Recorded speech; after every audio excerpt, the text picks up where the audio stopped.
Hello, chào tất cả các bác nhé. Đây có kèo xúc đất ở móng này các bác này. Đấy. Móng đây.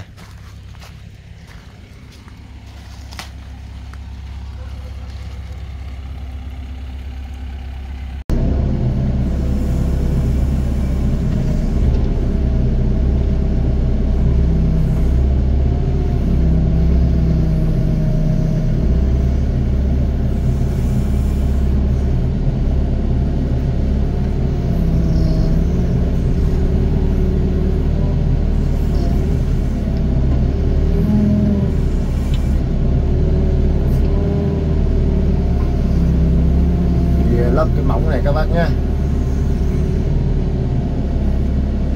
Cái này gọi là cái móng nhà tắm các bác. Này là móng nhà to nha các bác nhá. Đây nhà to ông chủ ông Sơn rồi đây này. Với móng nhà tắm con này.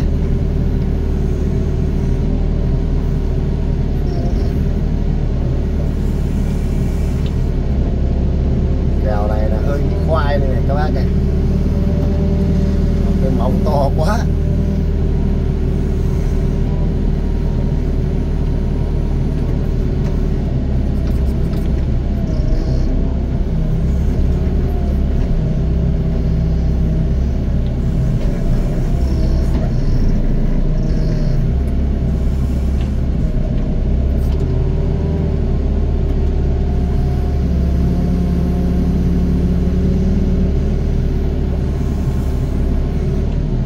Gạo gần đầy cái hố này rồi.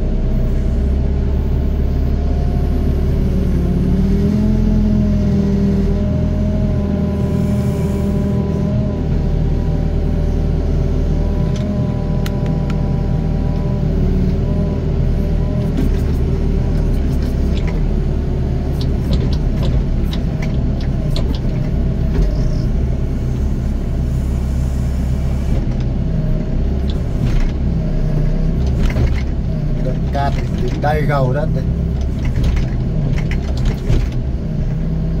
Gầu đất luôn.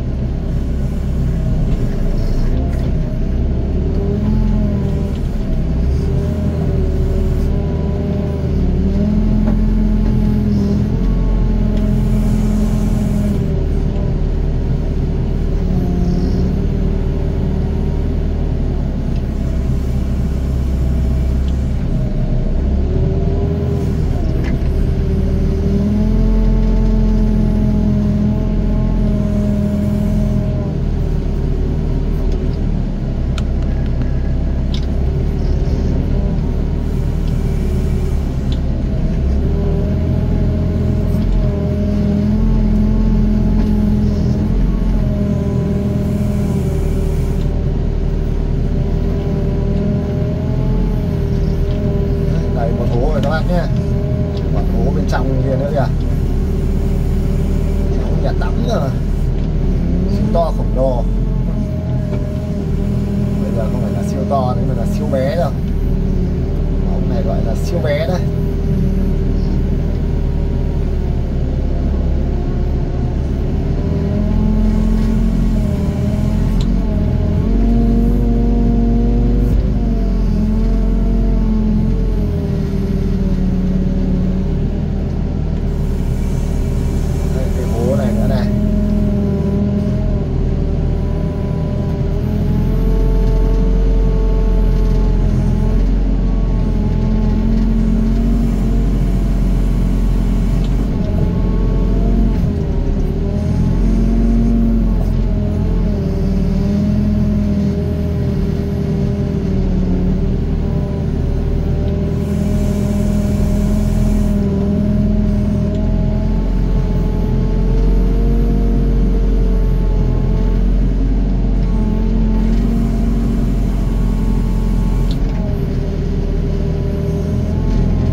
luôn, nó cứ dính cầu là bận thật đấy.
chào tất cả các bác nhé, kết thúc video đây.